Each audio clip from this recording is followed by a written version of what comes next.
शिंदे गुट के लिए एक बहुत बड़ी कामयाबी के तौर पर है। वो एकनाथ शिंदे जिन्होंने किस तरह से 2.5 साल तक महाविकास अघाड़ी में सरकार में बने रहने के बावजूद, कैबिनेट में जगह बनाए रखने के बावजूद किस तरह की बगावत की और उसके बाद वो अलग हुए। और इस बगावत के मायने आप इस लिहाज से समझिए कि कितनी कोशिश की गई उद्धव ठाकरे की तरफ से। और उद्धव ठाकरे पहले दिन जब ये खबर सामने आई थी, किस तरह से तल्ख तेवर में संजय राउत ने कहा था कि हम महाविकास अघाड़ी को छोड़ने को तैयार है। लेकिन सेनापति शिंदे का शपथ ग्रहण आपसे ठीक 1.25 घंटे बाद, इससे जुड़ी हुई एक रिपोर्ट देखिए।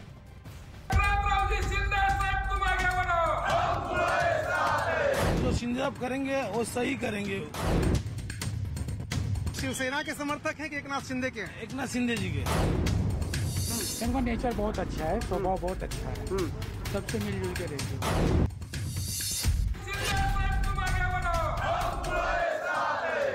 ये ठाणे के शिव सैनिकों की आवाज है। वो ठाणे जहां 4 दशक पहले एक छात्र नेता का उदय हुआ, जिसकी नेतृत्व क्षमता न सिर्फ उसे सत्ता के केंद्र मुंबई तक खींच लाई, बल्कि उसके राजनीतिक कौशल ने उसे महाराष्ट्र की शिवसेना जैसी अहम राजनीतिक पार्टी में नंबर 2 की हैसियत तक पहुंचा दिया। ठाणे की गलियों से निकलकर ही एकनाथ शिंदे आज मुंबई के बेताज बादशाह बनने की राह पर हैं। उन्हें ठाणे का ठाकरे भी कहा जाने लगा है। ठाणे में चारों तरफ एकनाथ शिंदे के समर्थन के पोस्टर लगे हुए हैं। ठाणे के किशन नगर की यही वो गलियां हैं जहां एकनाथ शिंदे का बचपन बीता। इन्हीं गलियों में रहने वाले लोग जो कभी एकनाथ शिंदे को ऑटो रिक्शा चलाते देखा करते थे, वो एकनाथ शिंदे को सत्ता के केंद्र तक पहुंचने की गवाह भी बने। ठाणे के किशन नगर से रिक्शा चलाने की शुरुआत करने वाले एकनाथ शिंदे आज महाराष्ट्र में सरकार चलाने की राह पर चल पड़े हैं। इसी गली में, इसी जगह से रिक्शा लेकर के वो सवारियां ढूंढा करते थे। उसके बाद कुछ पैसे कमाए उन्होंने, पढ़ाई भी कर रहे थे और यहीं पर एक फिश कंपनी में काम की, उसके बाद दूसरी कंपनी में काम की। इस तरह से आगे बढ़ते हुए वो शिवसेना के शाखा प्रमुख बने और उसके बाद नगर परिषद का चुनाव जीता, कारपोरेटर बने, फिर अध्यक्ष बने। उसके बाद फिर यहां से निकल करके वो विधानसभा पहुंचे। लगातार 4 बार विधानसभा से यहीं से वो जीत रहे हैं।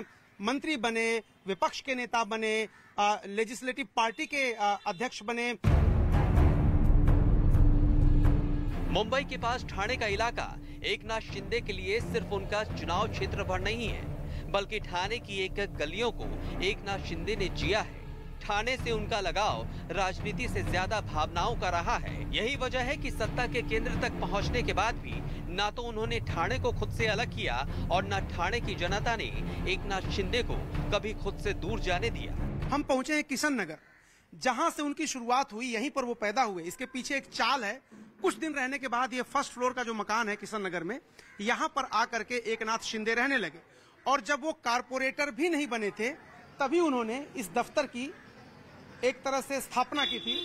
शिवसेना जय महाराष्ट्र ऊपर लिखा हुआ है। किशन नगर शाखा शिवसेना की जो रोड नंबर 21 वागले स्टेट, यहीं से राजनीति की शुरुआत की एकनाथ शिंदे ने और आज सत्ता के शिखर पर पहुंचते हुए दिखाई दे रहे हैं। आप लोगों से मिलने? अरे कंटिन्यूस आते रहते हैं। जब आते हैं ना यहाँ पे, वो हमेशा एक दिन में एक बार तो आते ही रहते। हफ्ते में आता ही है, उनका घर है। हफ्ते में एकदम संडे को आते ही रहते। इधर कंटिन्यूस उनका लगातार उनका संपर्क रहता है। ये एकनाथ शिंदे साहब के बचपन के बारे में आपने तो देखा है आंखों से अपने, बताइए जरा कैसे संघर्ष करके आगे बढ़े हैं? वो पहले शाखा प्रमुख थे, नगर चौक बन गए, फिर सभागृह नेता बन गए, आमदार बन गए और आगे चलते रह गए। हम लोग का दोस्ती पहले से है, वो भी था 78 से दोस्ती है। 78 से आपकी दोस्ती है? मिलते जुलते रहते हैं आप? हमेशा डेली। हाँ, डेली। मंत्री हो गए थे, क्या हो गया, आते ही हफ्ते में 1 बार 2 बार आते रहते हैं। बताते हैं कि एकनाथ शिंदे जब 17 साल के थे, तभी से वो आरएसएस की शाखा में जाने लगे। उसी दौरान वो शिवसेना के दिग्गज नेता आनंद दीघे के संपर्क में आए और 18 साल की उम्र में शिवसेना में शामिल होकर उन्होंने अपने राजनीतिक सफर की शुरुआत की। एकनाथ शिंदे को शिवसेना में जाने की प्रेरणा बाला साहब ठाकरे से नहीं मिली थी, बल्कि उस वक्त के ठाणे के कद्दावर नेता आनंद दीघे से मिली थी। आनंद दीघे से प्रभावित होकर ही एकनाथ शिंदे शिवसेना में शामिल हुए थे। शिवसेना में शामिल होने के बाद शिंदे पहले शाखा प्रमुख बने, उसके बाद ठाणे म्यूनिसिपल कॉर्पोरेशन के कारपोरेटर चुने गए। एकनाथ शिंदे की फायर ब्रांड वाली हिंदुत्व की छवि को लेकर ठाणे के कुछ लोग जो कहानी बताते हैं वो बेहद दिलचस्प है। सत्यनारायण भगत रहते थे जो मुस्लिम इलाके में रहते थे और उसके बाद वो मुस्लिम बन गए थे। उनका शुद्धिकरण करने के लिए दीघे साहब यहाँ आए थे और उनको लाने वाले एकनाथ शिंदे थे। क्या कहानी यहाँ की है? हाँ, सत्यनारायण भगत दूसरी जगह कन्वर्ट हो गया था तो उसको बाद में परेशानी होने लगी तो फिर वो शिंदे साहब के पास आए। शिंदे साहब उनको दीघे साहब के पास लेके गए।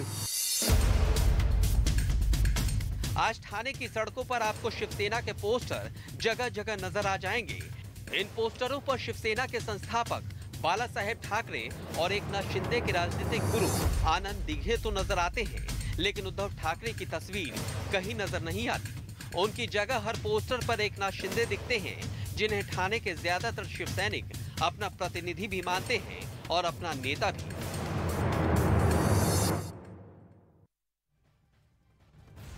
पूरे महाराष्ट्र या यूं कहें कि पूरे देश को बीते 10 दिनों से जो राजनीतिक घटनाक्रम बदल रहा था उसमें आज के दिन का इंतजार था जब सरकार तो बदल ही गई है। अब जो चेहरा है वो एकनाथ शिंदे होंगे जो 1 घंटा 10 मिनट बाद शपथ ग्रहण करते हुए नजर आएंगे। राजभवन में तमाम तैयारियां हो गई हैं, लेकिन ये बहुत बड़ी बात है कि एक प्रदेश में इस बात पर सरकार बदल दी जाती है या एक खेमा नाराज हो जाता है कि उन्हें ऐसा लगता है कि हिंदुत्व के मुद्दे पर, जिस मुद्दे को लेकर एक पार्टी आगे बढ़ रही थी, वो आगे सरकार चला नहीं पा रही है अपने एजेंडे से, अपने विचारधारा से इतर।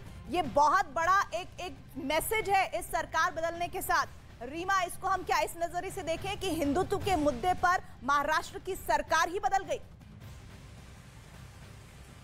बिल्कुल प्रीति, ये एक ऐसा मुद्दा है, एक ऐसा ज्वलंत मुद्दा है। अगर यहाँ पे सरकार इस मुद्दे पे गिर गई है तो बीजेपी तो पहले से इस एजेंडे को लेकर आगे चल रही है, लेकिन जो दूसरी पार्टियां हैं वो भी इससे सबक लेने वाली है। और मुझे लगता है कि जब वो फैसले लेंगे तो इसका एक प्रेशर होगा, क्योंकि अभी मौजूदा हालात जो देश के बने हुए हैं उसको देखते हुए पब्लिक सेंटिमेंट को कोई छेड़ नहीं सकता है। और महाराष्ट्र में अगर ऐसा करने की कोशिश की गई तो उसका एग्जाम्पल, उसका नतीजा सबके सामने है।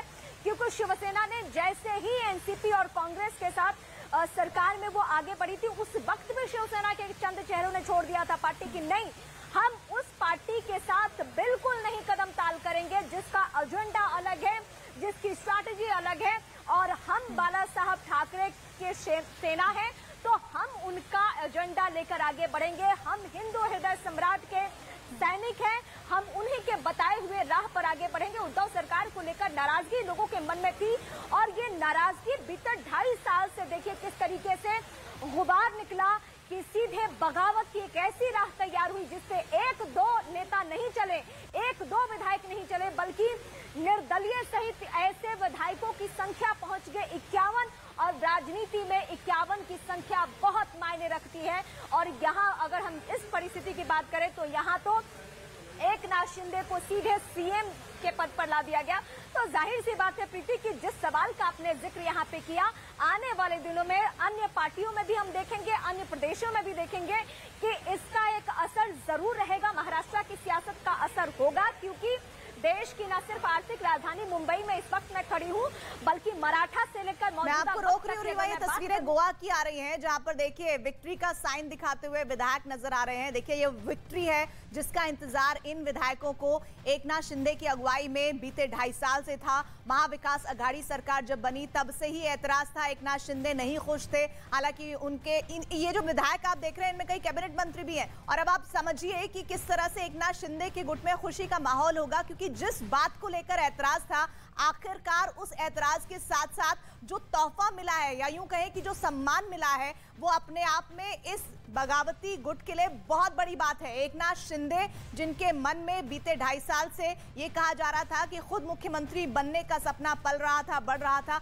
लेकिन हाँ एकनाथ शिंदे ने ये बात भी कही आज प्रेस कॉन्फ्रेंस में कि सत्ता की लालसा नहीं है, हमें सत्ता की लालसा नहीं है, हम बाला साहब ठाकरे के हिंदुत्व के एजेंडे को आगे ले जाना चाहते हैं जो मौजूदा वक्त में बीते 2.5 साल में दरकिनार होता हुआ नजर आया। और ये तस्वीरें गोवा से आपको दिख रही है जहां पर विधायक बाहर आए हैं और नारेबाजी कर रहे हैं। जाहिर तौर पर ये नारेबाजी एकनाथ शिंदे के हित में होगी, उनके समर्थन में होगी। और ये मौका देखिए पूरा का पूरा, कल जब उद्धव ठाकरे ने इस्तीफा दिया कहा जा रहा था कि ये विधायक कहाँ है, इनका एक जेस्चर, एक तस्वीर तो कैमरे में कैद हो, लेकिन मजाल है कि कोई विधायक सामने आए हो। लेकिन जैसे ही एकनाथ शिंदे को मुख्यमंत्री का चेहरा बनाने का ऐलान शुरू हुआ, उसके बाद देखिए एकनाथ शिंदे गुट की तरफ से नाच गाने की तस्वीरें आई और अब विधायक विक्ट्री का साइन दिखाते हुए नजर आ रहा है।